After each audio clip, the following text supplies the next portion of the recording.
one more time, Big Ten Media Week. Fitting that Ross Dellinger of Yahoo Sports drops the, not the bombshell, but the eventual culmination of what we expect college football landscape to be. As we had Pete Thamel on from ESPN earlier this week, talking about the changes that were due to be coming by the end of the week. Yeah, this is less a bombshell and more that scene from Austin Powers with the guy from Mad TV laying on the floor as Austin Powers slowly approaches in the bulldozer. Yes. Yeah. No. Yeah, it's fantastic.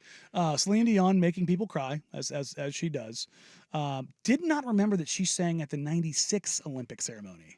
Oh, no kidding. Yeah. Yeah, that was a long time ago. Yeah, 28 years. Yeah. Turns out. Quite the honor. Two international events like that.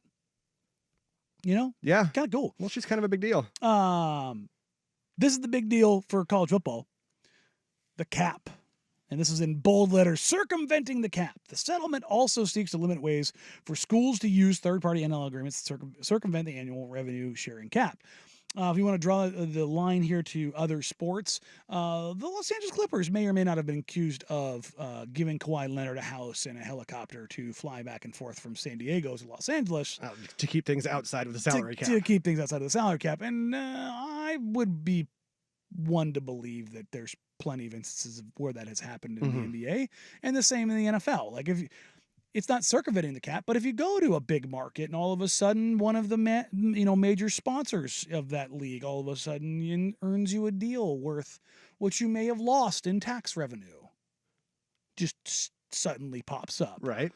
There's nothing illegal with that. It's No. not circumventing the cap, but and this is why it's also seeking to. The statement says the settlement also seeks to eliminate ways, not get rid of. It's like they're hoping to find all the ways, but they're gonna have to get creative.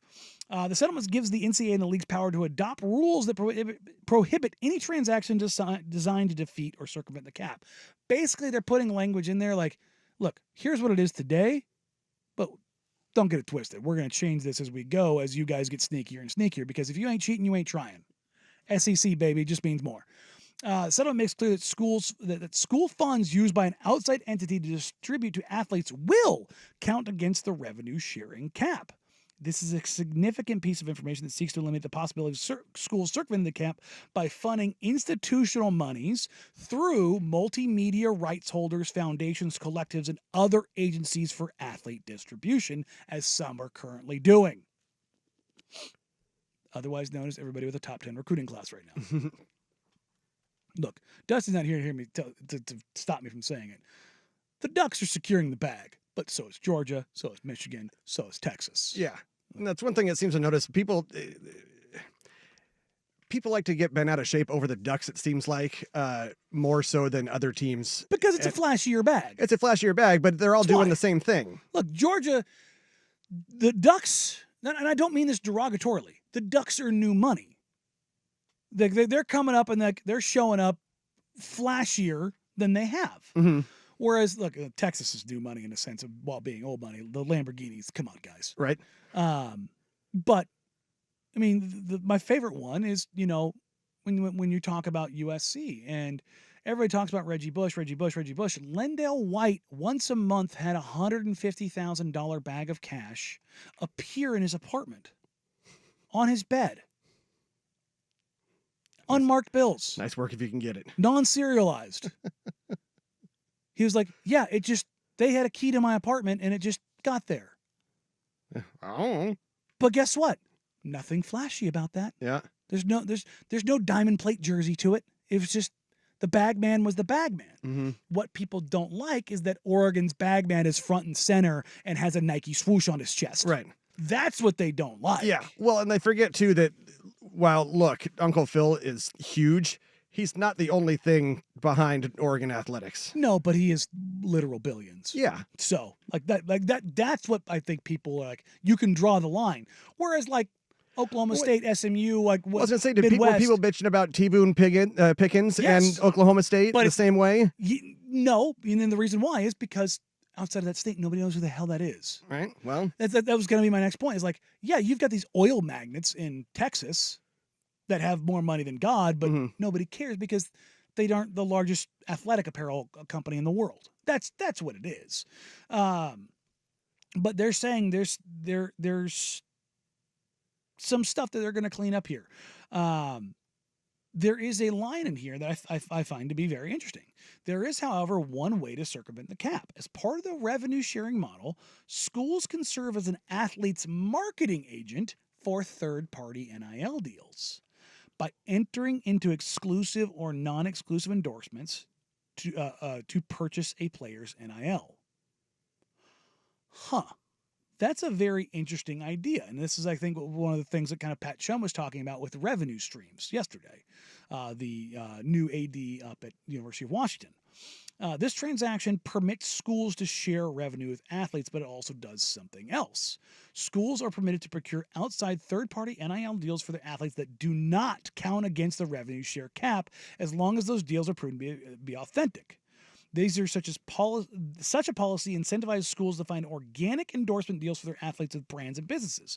Schools can also use a marketing agency to do this as well. And it gives them an example here. Player A, for example, receives $100,000 in revenue share from his school, but also receives $50,000 from a third-party endorsement deals that is proved that it's authentic. The $50,000 is exempt from revenue sharing cap. So, this is where USC, are you listening? If you are in a major city and you have major endorsement deals, Los Angeles, you can use those companies to circumvent the cap.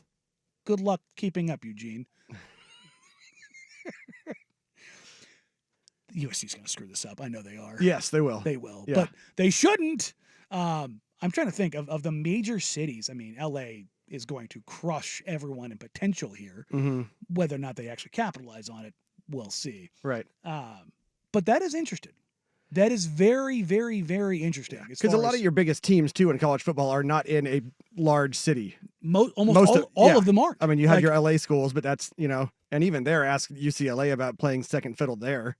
Yes, but I mean, Stanford and in LA, even though you are USC football, you're still playing you're third fiddle at best. At best, you're behind the Lakers and Dodgers always. Yeah. But in a city that big, well, hell, these days probably behind the Rams.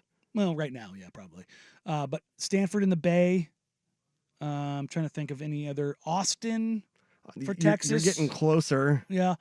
Neither of the Florida schools are in that big of cities in the sense of markets. I mean, how far is Athens from Atlanta? Far enough. Right. But I will say that the University of Georgia is they are actually a bigger brand than the Falcons in Georgia, in the state, in the city. Talking to the guys down at the station down there. Are we getting to like Ohio State in Columbus? Which is like Columbus does have an NHL team. Yeah, they are. I think they're like the 5th or 6th biggest metropolitan area in the country too. It's a big, big city. It's not a big market, but it's a big city. Yeah, that's super interesting. This is where we get into the nuts and bolts of it, the revenue share pool. Like, how does this work, right? The formula to determine the revenue sharing cap is 22% of an average of certain power school revenues. Those figures include ticket sales, television contracts, and sponsorships. The financial figures that schools most recently reported to the NCAA are used to reach that average, and every year it will be adjusted. Currently, administrators are working on an estimate of about $21.5 million as a starting point, while the 22% will remain is the same through the 10-year agreement. So basically what this means is you're going to add 1.04% times the year one amount every 3 years. I should say every year for 3 years. Then year 4, it goes to 22% of average shared revenue based on the most recent report. So every 3 years in year 4, they're going to revisit the salary cap. Mm-hmm. So if there's a big spike, it's a big spike. Yeah. So if all of a sudden, let's use a whole number, make this easy. If let's say it's 10 million is the 22% of the 2.2 million because it's 10 million, okay? Or 100 million because it's 22 million. Now it goes to 200 million. Guess what? Now you're going, that 22% is no longer 22. Yeah. It's 44. Mm-hmm. Like, you just get a massive spike. Right. Right? But if it goes down, it also goes down. But the years 2 and 3, in between each one of those, it's going to go up 4%. And before we go here, because we're up against it, but T Rob pointing out on the YouTube chat, yeah, we've managed to forget about Seattle. Oh God, yeah, no, thank you. He's like, I've been sitting here screaming at my radio for like 5 minutes. That's fair. It's fair enough. My bad. Yeah. Well, that's the thing. It's too Portland here. We have Seattle blinders. We do. Also on the Vancouver Ford text line is interesting. Why would Nike deals direct with athletes or Wyden and Kennedy not be exempt from the Oregon cap? It's an interesting question. It would have to be how it was negotiated, and I would imagine the authenticity of the deal would be questioned directly through Oregon because of their ties through Phil Knight. And that's this. Dusty and I talked about this off air the other day of like how this might be a bit of a hurdle for them to overcome in a legal standpoint. Well, like even on this morning, Colin Cowherd had Jeff Schwartz on and talking about if like members of the media say could go and be contributing to NIL collectives or whatever we want to call it now, donating The members of the media, basically the stock option kind of a deal Right. of like buying into that part of it. Yeah, and it gets very interesting. And this is why an organization like the Ducks now, and yes, I'm calling them organizations, no longer programs, because that's what they are. They're business organizations. But there's not another way to say organization. Organizations. Like there is program. I'm going to say organizations. I put an M in I the guess end. down there it would be an organization. Hey, got him. But yeah, I think it's actually very interesting. I would love to talk to somebody who understands the legal. Maybe we can get Dellinger on in the coming weeks, or we can get Pete Thamel back to dive into, or one of the sports business guys to dive into like Oregon specifically and how this may or may not work. Because I'd be very interested. I know that's like people like I don't want to hear about that. I do. I think it's genuinely interesting to understand like where this stuff is going, the implications of what it means not only for Oregon but college sports.